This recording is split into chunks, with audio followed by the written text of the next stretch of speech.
Jai Shri Swaminarayan students, welcome back again to the virtual lecture series of surveying. Okay, so we are on the revision lecture of unit number 2. Okay, let's see the 2 marks questions of the GTO examination. બરાબર unit 2 ની અંદર GTO ની એક્ઝામમાં કયા કયા 2 માર્ક્સના questions પૂછાય છે આપણે જોઈએ. Okay, answer the following short questions.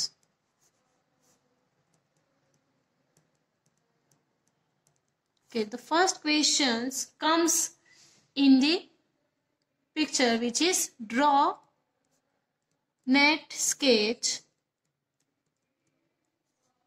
of steel arrow showing its length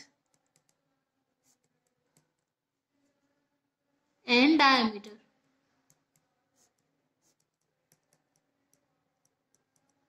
બરાબર. સો તમારે સ્ટીલ એરો જે છે એની ફિગર જેમાં લેન્થ અને ડાયામીટર બંને બતાવતા હોય એ તમારે બતાવવાનું છે. બરાબર. તો તમારે ખાલી એની અંદર કોઈ લખવાની વસ્તુ આવતી નથી, ખાલી આપણે એની અંદર ડ્રો કરવાનું આવે છે. બરાબર. તો જોઈએ કેવી રીતે તમે ડ્રો કરી શકો છો.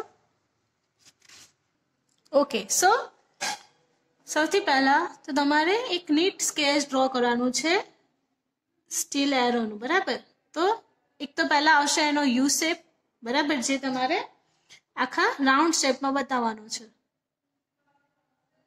ઓકે, એક બહારનું જગ્યાએથી અને એક આવશે અંદરના પોર્શન.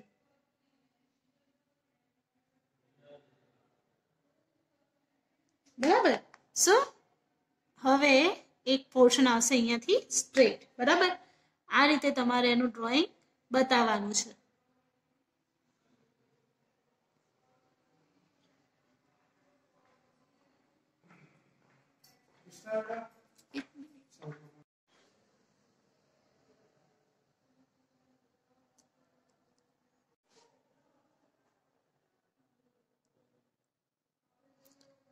ઓકે, નીચે આપણે એરો થોડો સ્ટ્રેટ બતાવવાનો છે. બરાબર.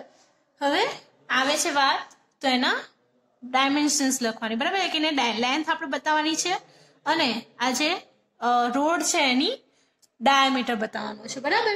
સો લેન્થ આપણે ટોપ થી બોટમ સુધીનું લઈશું. રાઈટ. સો અહીંયા આગળ તમે બતાવશો એની લેન્થ. ઓકે, આ થઈ ગઈ એની length. Right, which is 400 mm plus or minus 5. Okay, અને અહીંયા એરો બતાવીને તમે બતાવશો એનો diameter, which is 4 mm dia wire black enameled. બરાબર, એટલે કે બ્લેક કલરનો આપણે વાયર લઈએ છીએ જેનો ડાયામીટર છે 4 mm. એટલે કે તમે એની લેન્થ પણ બતાવી દીધી અને હજુ અહીંયા આગળના ડાયામીટરની વાત બાકી રહી. બરાબર. સો એને પણ તમે બતાવશો કેવી રીતે? સો ક્રોસ હેડથી. બરાબર. આ થઈ ગયું તમારું હોરિઝોન્ટલ લાઈન એન્ડ સેન્ટરમાંથી પાસ થતી હશે એવી વર્ટિકલ લાઇન્સ. બરાબર. હવે ત્યાંથી તમે કોઈ પણ 2 પોર્શન્સને બતાવીને અહીંયા વચ્ચે તમે લખશો 50 mm. બરાબર. સો આ રીતે તમારે સેન્ટરનો ડાયામીટર પણ શો કરવાનો છે. બરાબર. આની અંદર તમારે એક્સ્ટ્રા કોઈ રાઇટિંગ લખવાનું છે નહીં, બસ ખાલી આટલું લખશો એટલે તમારો ક્વેશ્ચન અહીંયા આગળ કમ્પ્લીટ થઈ જાય છે. Okay, let's move on to the next question. Second question is what are the objects of ranging?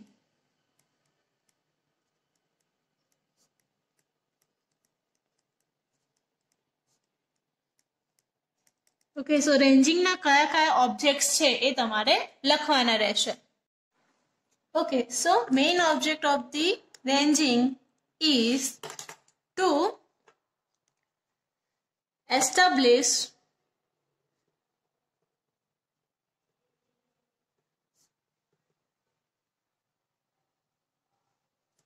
intermediate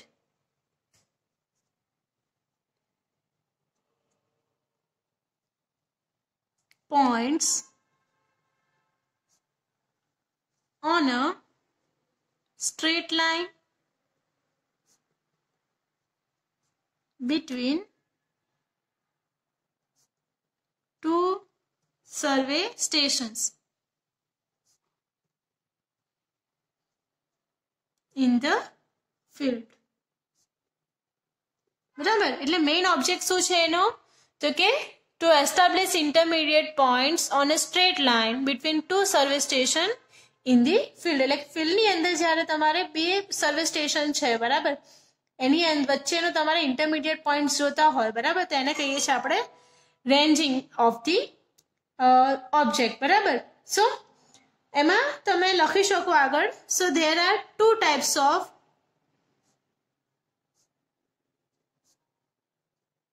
ranging. બરાબર, શેમાં આવશે? ડાયરેક્ટ રેન્જિંગ અને another is indirect ranging. Right, જો તમે ઈચ્છતા હો તો એને ડિટેલમાં પણ એને સમજાવી શકો છો કે ઇનડાયરેક્ટ જે રેન્જિંગ છે એની અંદર કયા કયા ટાઈપ્સ આવે છે અને ડાયરેક્ટ રેન્જિંગની અંદર તમે કેવી રીતે રેન્જિંગ કરી શકો છો. Okay, so next question is third one, which is write the names of various instruments used in chaining.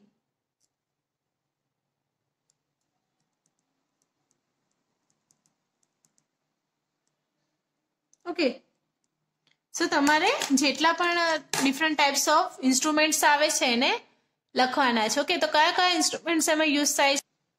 તો એની અંદર તમારે લખવાનું છે following instrument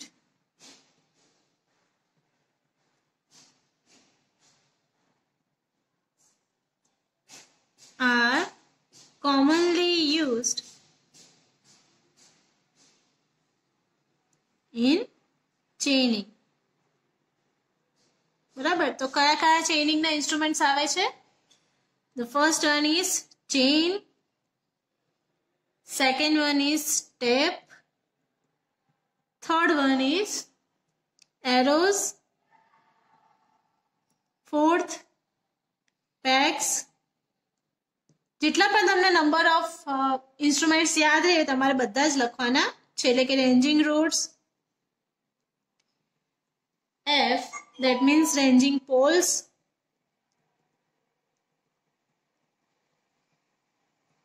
G, offset rods.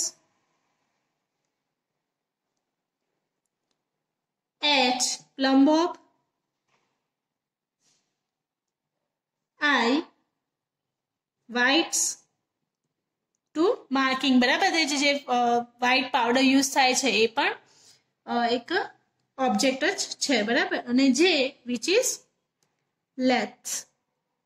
બરાબર, laths that means wooden sticks. બરાબર, જેને આપણે laths કહીએ છીએ. બરાબર, તો આ રીતના તમારે ઇન્સ્ટ્રુમેન્ટ્સના નામ પણ મેન્શન કરવાના છે. ઓકે, સો કયા કયા ઇન્સ્ટ્રુમેન્ટ્સના નામ આવ્યા? તો chains, ranging rods, step, ranging poles, arrow, offset rods, pegs, plumb of whites and laths. Okay, let's see the next question. Fourth question is define ranging. બરાબર, સો અહીંયા આગળ તમારે રેન્જિંગની ડેફિનેશન રાઇટ ડાઉન કરવાની છે. Okay, so what is the definition of ranging? The process of establishing intermediate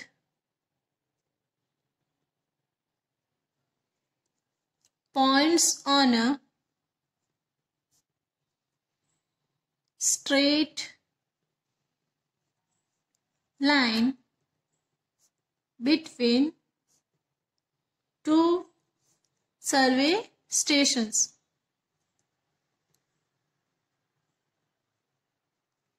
in the field is known as ranging. બરાબર, જે તમારો object થાય છે એટલે કે જે ઓબ્જેક્ટમાં આવે છે એ જ વસ્તુ તમારી ડેફિનેશન થઈ ગઈ. બરાબર, એટલે કે the process of establishing that means એની વચ્ચે તમારે ઇન્ટરમીડિયેટ પોઈન્ટ જ્યારે તમારે મૂકવાના આવે છે બે સ્ટ્રેટ લાઇનની વચ્ચે. બરાબર, ટુ સર્વે સ્ટેશનની વચ્ચે. બરાબર, તો એ થઈ ગયું આપણું રેન્જિંગ. તો આ થઈ ગયા તમારા 2 અને 1 માર્ક્સના questions. Let's see following questions of 3 marks.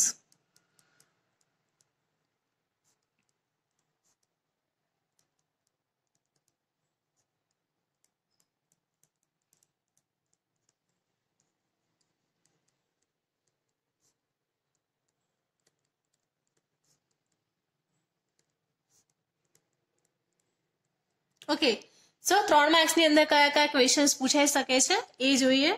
તો first one is distinguish between chain survey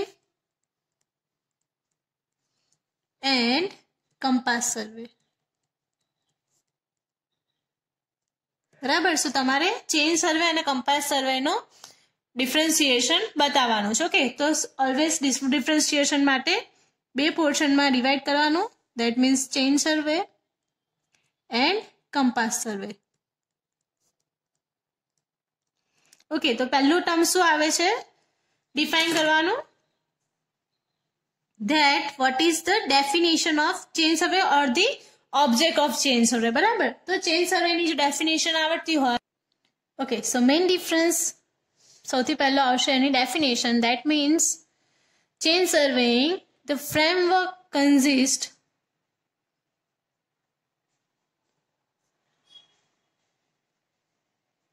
of a system of triangles and on other hand the framework consists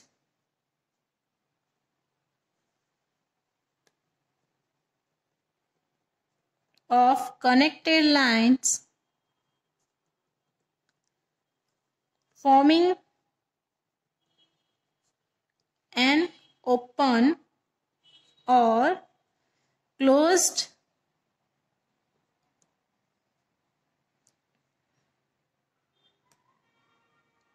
polygon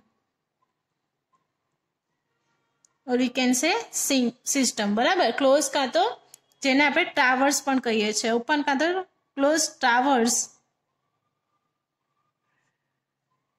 પણ કહેવામાં આવે છે. Okay, second point is used four. બરાબર, તો chain સર્વેઇંગ છે એના માટે યુઝ થાય છે લાર્જ એરિયાઝ નહીં, small areas and third point accuracy is લો. બરાબર, અહીંયા used for large areas, accuracy is high. બરાબર, પછી નેક્સ્ટ પોઈન્ટ, તો ચેક લાઇન્સ રિક્વાયર્ડ. બરાબર, જ્યારે અહીંયા આગળ check lines does not taken. બરાબર, એટલે કે અહીંયા આગળ તમારા 4 પોઈન્ટ્સ થઈ ગયા. તમે 3 માર્ક્સમાં 4 પોઈન્ટ્સ લખશો એટલે સફિશિયન્ટ છે. ધેટ મીન્સ ફ્રેમવર્ક જે છે શેની હોય છે, અહીંયા ટ્રાયંગલ્સની બનેલી હોય છે, જ્યારે અહીંયા આગળ ઓપન અથવા ક્લોઝ ટ્રાવર્સનું બનેલું હોય છે. બરાબર, used for small areas, used for large areas. Accuracy is low, accuracy is high. Okay, check lines required આની અંદર અને આની અંદર check lines does not required. બરાબર, સો તમે અહીંયા આગળ મેથડ્સ ઓફ ચેનિંગ પણ લખી શકો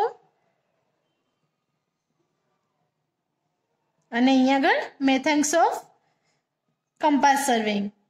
બરાબર, તો બંનેના મેથડ્સ પણ લખશો તો તમારો એક 5મો પોઈન્ટ પણ અહીંયા કન્સિડર થઈ શકે. એટલે તમને 5માંથી જે પણ 4 યાદ રહે એ તમે એક્ઝામમાં લખી શકો. Okay, so next question is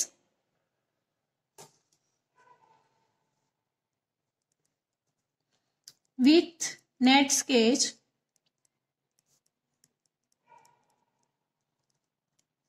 explain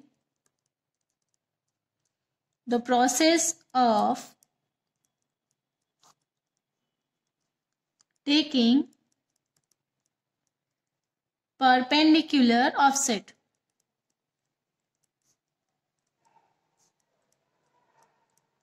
બરાબર, તો તમારે ફિગરની સાથે ઓફસેટને સમજાવવાનું છે. બરાબર, તો પહેલા તો આવે છે ફિગર. બરાબર, ઓકે. સો કોઈ પણ બિલ્ડિંગ તમારે બતાવવાનું છે એની અંદર. તો આ થઈ ગયું તમારું બિલ્ડિંગ. ઓકે, જેને પરપેન્ડિક્યુલર લાઈન તમારે ડ્રો કરવાની છે. ઓકે, અહીંયા થઈ ગયો 90 ડિગ્રીનો એંગલ. બરાબર, અને આને કહેવાય છે પરપેન્ડિક્યુલર ઓફસેટ. ઓકે, હવે આવે છે નામકરણ. That means PQ. ઓકે, આ છે આપણી ચેઇન લાઈન. એ સિવાય અહીંયા આગળ નોટિફિકેશન આપવાનું. That means building.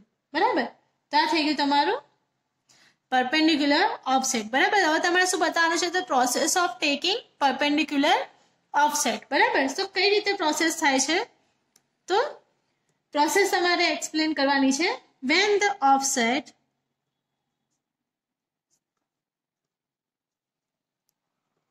is to be taken to a point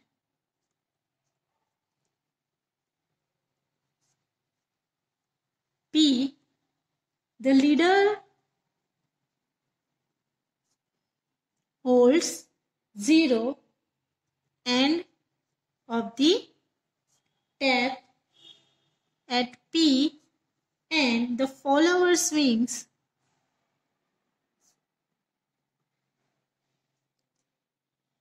the tap along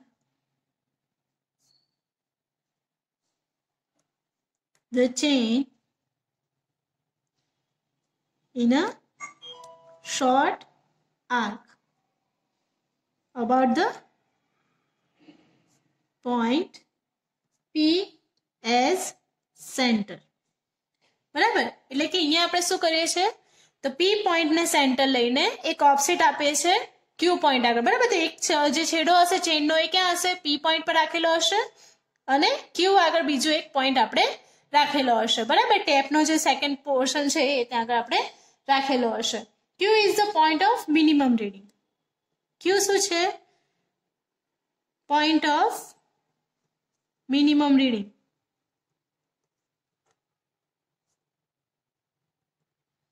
બરાબર, which is the foot of the perpendicular from P, જેને આપણે ફૂટ પણ કહીએ છીએ.